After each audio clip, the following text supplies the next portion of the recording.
Good morning, it's Dispeller, and I'm here to do Chapter 18, The Whiner, from our book, Dealing with People You Can't Stand. I'm going to try not to shout when I'm reading because husband's sleeping right in the other room, and he's got to work today, so he likes to wake up on his own. You know how it is when you get woken up from a sound sleep or maybe a dream. Somebody just comes in, time to get up, and you're just like, ugh, you know, he doesn't want to have that happen. I don't blame him. I'm going to try to respect that.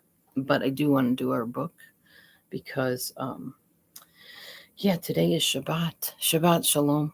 I plan on, I don't know what I plan on doing. I really kind of want to work on my painting and figure out what I want to eat. And I have more challah bread that I'm actually going to pop into the air fryer in a little bit. It's already made up. I just have to twist it, which technically I shouldn't do on Shabbat, but I'm going to. I'm not an Orthodox Jew. I'm a Messianic Jew, so we're allowed to do a little bit of extra things on Shabbat than what the Orthodox Jews believe they can do. So I will pop that in my air fryer and have some challah bread with some eggs this morning for breakfast, most likely maybe another one of my corn muffins with my apple pie filling and my fake drizzle. It's basically swerve powdered sugar, confectioner sugar, and you warm it up in the microwave and it drizzles on nicely. So, yeah, that's my plan for breakfast. And then as for lunch, I'm really thinking a salad, and dinner will be whatever we decide. Okay, so anyhow, on that note, uh, you can chat in the side chat as always, or you can leave me comments and messages in my comment section. I have not checked my comment section this morning, so I don't know if there's anything there that I need to respond to. But if you do comment, I will respond one way or the other. Just be kind. That's all I ask. Kind and respectful in your comments. Okay. The Whiner. Here's your picture, by the way, so you can see what it's all about. Here's a person endlessly complaining, whining, wah, wah, wah, I don't like this. This is going wrong. Yada, yada, yada. And people are just like, oh, her again. Hopefully you are not a whiner. Sometimes I can be a whiner. It just depends on the circumstances. I'm trying to always look at the bright side and the good side of things because there's always a bright side and a good side in my life, anyways. I'm not saying everybody has a charmed life or everybody, doesn't have days where they just feel bummed out. But for me personally, um, I've been dealt with some pretty bad circumstances as far as living situation. And I feel like I have a pretty good attitude most of the time. Sometimes I whine, sometimes I complain. I would love to have an actual real house. I've said that for years and I still believe that. Where I have carpeting and I have nice floors, nice furniture, just a normal house. Nothing like ritzy, you know, some kind of a huge estate or something. I'm not talking about that. Just a normal house would be nice. Where if I want to take a bath, I can hop in the bathtub. If I want to wash laundry, I can pop it in my full size washer dryer.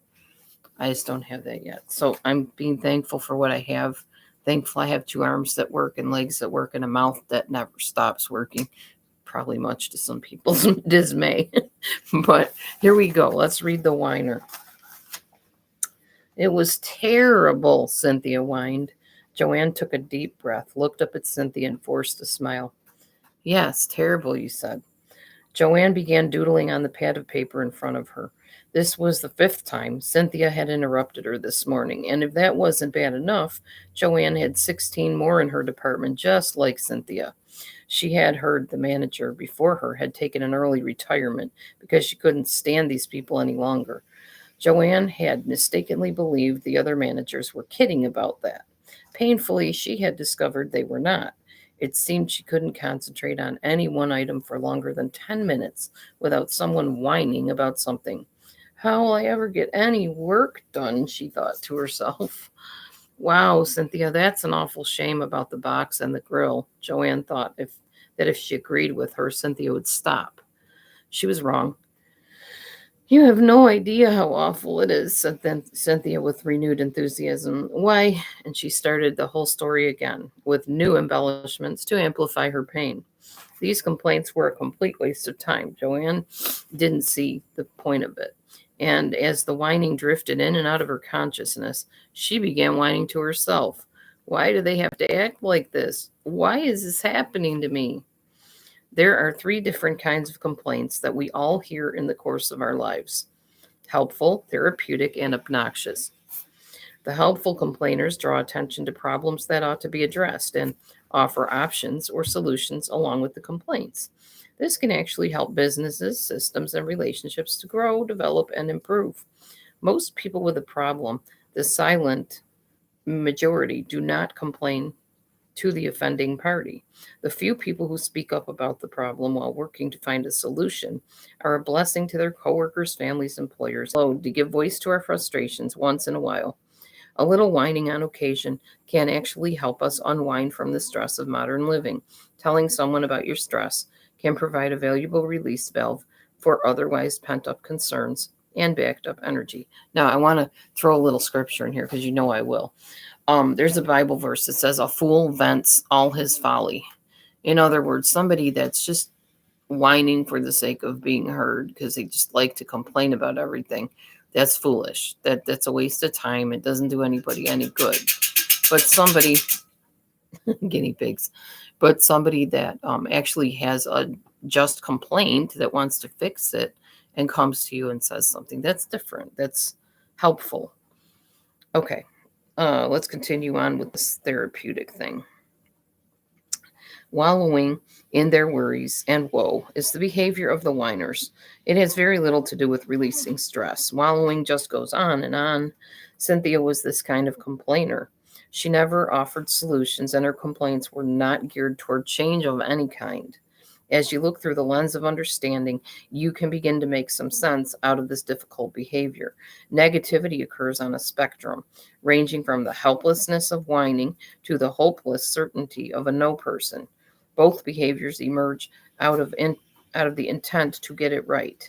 No people can see what could and should be, then look at what is, and when it doesn't measure up to what could and should be, they give up and become hopeless. The whiners, on the other hand, become helpless while hoping that someone else can close the gap. Perhaps that's why they let anyone in earshot know what's wrong with everything. Yeah, I'm a whiner sometimes. I got to admit that. I have whined in the past about my situation and wanted someone to fix it. And that they labeled me an e-beggar because of that, but it actually was a whiner. So here's your whiner page here, the chart. They're up at the top, and they are trying to get perfection and get it right. That's what their MO is. Whiners may have a vague sense that events should be different from what they are, but they have no clue about how events ought to change. This leaves them utterly helpless to deal effectively with what they don't like, and that's why they come to you.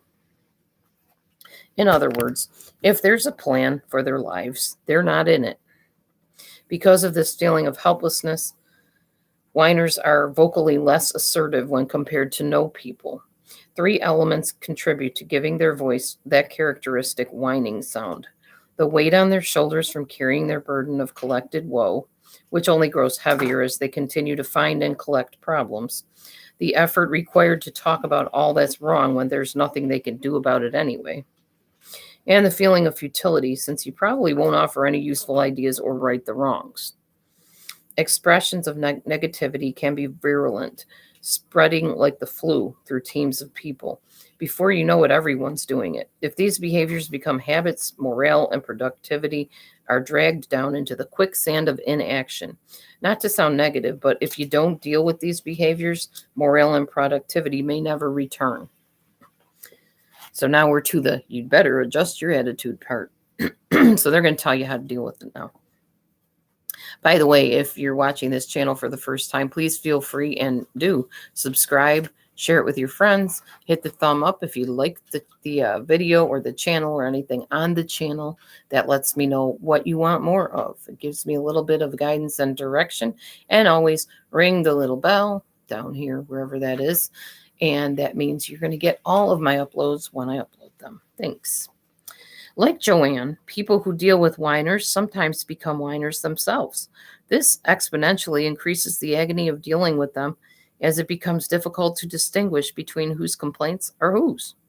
There are 4 acts of desperation that only make the situation worse. We call them the whiner don'ts. Number 1, don't agree with whiners. If you agree with them, it just encourages them to keep complaining. Number 2, don't disagree with them. If you do, they'll feel compelled to repeat their problems. Number 3, don't try to solve their problems for them. You can't.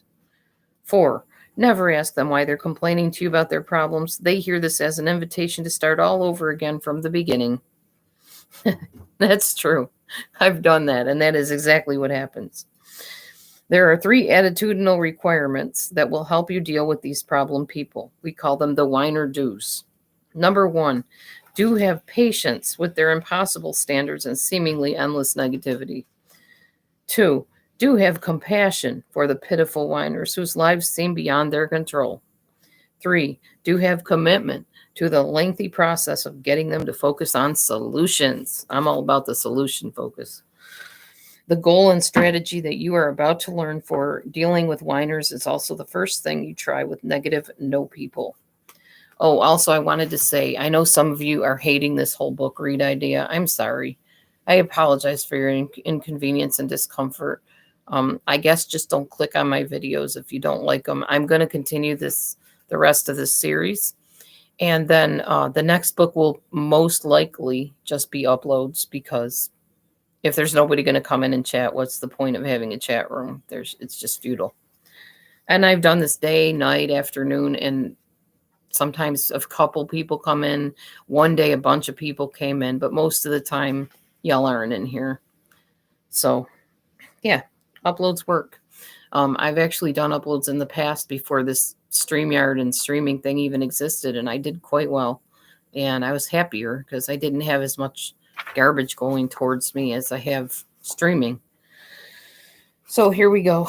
I will continue this book, though, on the live streams, and then I will do uploads from there on the future books. And if people decide they like the book and they want to have a discussion, then I will do a poll at the end of the uploads or at some time in the uploads and see if anybody wants to actually discuss the book. If not, then we won't. And it'll just be uploads of videos on my channel. Okay, your goal: form a problem-solving alliance. If you must deal with whiners, your goal is to team up with them to form a problem-solving alliance. And if that doesn't work, then your goal is to get them to go away. The difference between problem solvers and whiners is in the way they approach a problem. The problem solvers look at the specifics of a problem with an eye toward finding solutions. The whiners look at the problems, feel helpless, and then generalize the problem is worse than it actually is. So the best you can do with people who are whining, and for the sake of everyone around them, is work with them to diminish their feelings of helplessness by helping them to identify solutions. Done consistently through time, this strategy can sometimes cure whiners once and for all. As the feeling of helplessness diminishes, so does the need to whine. Action plan. Step 1, listen for the main points. We know the last activity you want to engage in when someone's whining to you is listening. Yet that's just what you need to do with whiners. We recommend that you listen with paper and pen in hand so you can write down the main points of the complaint. We make this recommendation for several reasons. First, whiners love this because it shows them that you're listening. They may even infer that you're accepting delivery on the bag of woe and signing for it. Second, this will help you backtrack and clarify, which is the next step of the strategy. Last, by writing down the main points of the complaint, you'll never have to listen to a complaint more than once because you can recognize it immediately if they begin to recycle the complaint. Step 2, interrupt and get specific. Take command of the conversation through a tactful interruption. Then ask clarification questions to get the specifics of the problem, because generalizations are rarely solvable. But be ready for generalization stacking. When you ask, "What's wrong?" they say everything. If you then say, "But what specifically is wrong?" they say all of it. Ask when it happens, and they say all the time. And who is doing it? And the answer is everybody. And of course, in the response to the question, "What have you tried?" he answers, "Everything." Be ready for it, because after 3 generalizations are thrown on the stack, your growing frustration with getting nowhere may tempt you to jump to offering a solution. Don't do it. At this stage, your goal is simply to outlast them. It is normal human behavior to generalize. You know how this works. If you stop at 2 or 3 red lights in a row, you say, all the lights are red today. If you meet 2 or 3 people in a bad mood, you say, everyone's in a bad mood today. The same thing happens for whiners and no people, but on a grander scale. So when asking questions of negative people, you may find it helpful to think of this as being in a sort of archaeological dig. Buried under all those generalizations lies some truth. If you keep digging, even asking questions you've already asked, you'll eventually hit something specific. There will be times when the whiners are simply unable to get specific because they've put the problems in their bag of woe without examining them first in detail. If that's the case, then you can assign, if you outrank them, or suggest, if you don't, that they go out and gather more information with instructions to bring that information back to you at a specific time. This gives them something to look forward to instead of leaving them in their helpless condition. Step 3, shift the focus to solutions. Once you begin to get specific about whiners' complaints, they find themselves face to face with the specifics of a problem. Although you may know what should be done, don't say it. Instead, ask them, what do you want? For some whiners, the simple question has the potential to move their mind in a direction it's never gone before, and they will actually come up with a practical solution. You may find yourself wondering at that point why they didn't suggest the solution before. The answer is they couldn't do it before. Human beings can only pay attention to so much at any given moment in time. If their attention is locked into generalizations instead of specifics, solutions are nowhere to be found. But once attention gets refocused on the specifics of a problem, solving the problem becomes possible. Their response to your inquiry may be a simple, I don't know, in which case you can use the standard, that's okay, guess, make something up. If you did know, what would it be? Type of response, and look at them expectantly. Still, other whiners, upon pondering your question, may come up with a list of wants that is completely unrealistic. For example, if the whiner says, I'm doing the work of 3 people, I want 3 more people hired, you may have to say, yes, you are working hard, but we both know that Ebenezer isn't going to hire 3 more people. So the question remains, what do you want? When a whiner's answers to your questions are impractical, absurd, or unlikely, it's important that you provide a reality check. Tell it like it is and inquire again, based on these facts, what do you want? If the whiner comes up with a reasonable answer, then ask what the next steps are or should be to make the solution happen. So what do you suggest would be another way of putting it. Show them the future. Step 4. When people have been feeling helpless, it's helpful to give them something to look forward to. If solving the problem they brought to your attention turns out to be your responsibility, then you must keep whiners informed about progress. If the complaints are about other people, you can offer to help set up a meeting with the people with whom they're complaining. Or you can ask them to track and document the problem in writing.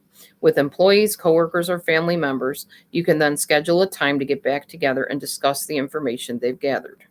For example, you could say, you obviously know more about this problem than I do. I recommend you track this problem for the next 2 weeks. Then come back with me with 3 possible solutions and a recommendation on such and such a date. Then we'll take our next step. Number 5, draw the line. If backtracking, clarifying, and asking for a direction has not produced that desired result, and your whiner refuses to think solutions, then drawing the line on the interaction is a necessity. But how do you draw the line, or how you draw the line varies according to your relationship with the whiner. If you're the manager of the whiner, it's important to take control and draw the line firmly on whining, because negativity, perhaps more than any other behavior discussed in this book, can undermine and destroy morale and team spirit. You might say, if you don't want to talk solutions, that's your decision, but I don't want to hear any more complaining, and I don't want you distracting the people around you by whining about problems to them. If it continues, I'll be forced to blank, blank, blank. And then promise them specific negative consequences they'll suffer if they continue to demoralize others. With a coworker or friend, drawing the line must be done more considerately. Mary, our friendship is important to me, but but there's no point in complaining if nothing can be done. If you want to talk to me about solutions rather than just identifying problems, my door is open. Don't allow them to draw you back into the cycle with their but and you don't understand and the like. Stonewall your whiner by repeating the closing statement. As I said, if you change your mind and come up with some solutions, let me know. If they don't get the message, add a little nonverbal communication by placing your hand on their shoulder and guiding them to the door, or turn around and walk away. I've actually had that done to me where I came to somebody and I just wanted to complain and I couldn't give them a solution because all I could see was the problem. And that's literally what they did, put their hand on my shoulder and said, Laura, when you figure it out, or when you want to talk more about specific things that I can do, not things that are impossible, not things that you want and wish could happen but can't, then come on back in and we'll talk. So I very quickly stopped my whining, I'm sure. I don't remember what situation it was, but it definitely stopped me in my tracks and made me think twice about constantly talking about what was the problem. Okay, great moments in difficult people history. The Trouble Book. We met Catherine at one of our seminars, and she told us she inherited 17 chronic whiners. The previous manager took an early retirement due to illness and fatigue. She got sick and tired of dealing with those people. Catherine was determined not to let that happen to her. She created the Trouble Book. She instructed her team that if they had problems, they were not allowed to whine about them. Instead, they had to use the Trouble Book. Wow, that's brilliant. If you guys are bosses or managers, maybe get your own Trouble Book started. The instructions were simple, and they were posted by the book. Number 1, enter your name and today's date. 2, write a complete description of the problem. Get the specifics. 3, suggest 3 possible solutions to the problem. If there were no suggestions, Catherine wouldn't read the complaint. She didn't care if the suggestions were outrageous, as long as there were 3 of them. Shift the focus to solutions. 4, the 4th column was for Catherine's initials, which would indicate she had read each complaint and the suggestions. Ooh, good idea. That way the whiners know that you hear them, which is what they want, really. Number 5, the last column was for follow-up. Catherine became the champion for their solutions in the hospital bureaucracy, and she kept them up to date as to what she was doing about the problem and its ongoing status. Show them the future. I love this. If only people would actually do this kind of thing, you know? I've been in so many jobs where people just felt unheard and nothing was done. And okay, for instance, a certain situation where I worked in a business, there was hardly any air conditioning, no fans in the place. And if you know anything about the Midwest, which is where I live, you can't live here without air conditioning and fans. I mean, you can, but it's miserable. And I was working, and a bunch of other people were working and getting physically ill because of the heat. And I went to the people in charge, and they're like, well, there's nothing we can do. Sorry that's happening. We'll look into it, whatever. Nothing was done. We were all sweltering and dropping like flies. So I finally went to them and I said, look, what is the issue here? Why is it so hot in this place all the time? And they said, well, we have a vent here and it pumps in cold and hot air, but we never know which one's being pumped in. I was like, okay, is there anything we can do about that? No, because we just don't know. So I left it alone. Nothing's done still. I finally went to an organization that deals with confronting businesses for these kind of things. And they told them they had a few days to get fans or something put in there. And within moments of them being contacted, you better believe they had fans in that place. So they say the squeaky wheel gets the grease. I think Gravy K, that's her favorite saying. She used to always tell me the squeaky wheel gets the grease. So I was the squeaky wheel in that situation, and we got the grease. We got the fans put in. But whining about it wouldn't have helped anything. They obviously didn't do anything when I went and confronted the issue. And I didn't whine about it. I just said, look, this is what's going on. And they still didn't do anything. So, yeah, sometimes you have to put a little bit of pressure on the people that matter. And the thing is, when it comes to that sort of thing, it's not that I was whining. So it was a bad example of whining. But it could have become whining if something wasn't done. There were other people that were whining to me about it. So I'm like, well, I will deal with it. And I did. I'm a goal-focused, solution-focused person. So I'm like, talking about it isn't going to change it. Let's somebody do something. Well, nobody wanted to. So I marched in like Mighty Mouse. Here I come to save the day. And I saved the day. So they got their fans put in. Everybody was happy. Now, that would have been solved with a trouble book, wouldn't it? People could have written down, look, we're sweltering up here, dealing with all this stuff with no air, and it's hot out. It's like above 100, and you got hot air coming in when it's 100 degrees outside and in here. And, they could have expressed all that in a trouble book. And then the manager could have said, well, we're looking into getting some fans put in, or sorry about your problem. We're trying to see what we can do. Something. At least we would have known we were heard. But it took me going to a very high up agency and putting the tax to them, so to speak, before they did anything about it. But they did do something about it. Okay. The great positive wallpaper caper. Joe was the manager of a state government office.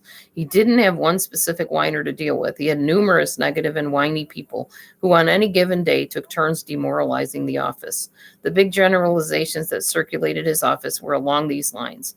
This is government. Nothing ever changes, and nobody listens to our recommendations anyway.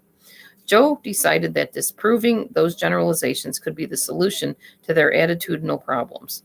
So Joe took a page from a flip chart, put it on the wall, and he labeled it, Things Changing for the Better.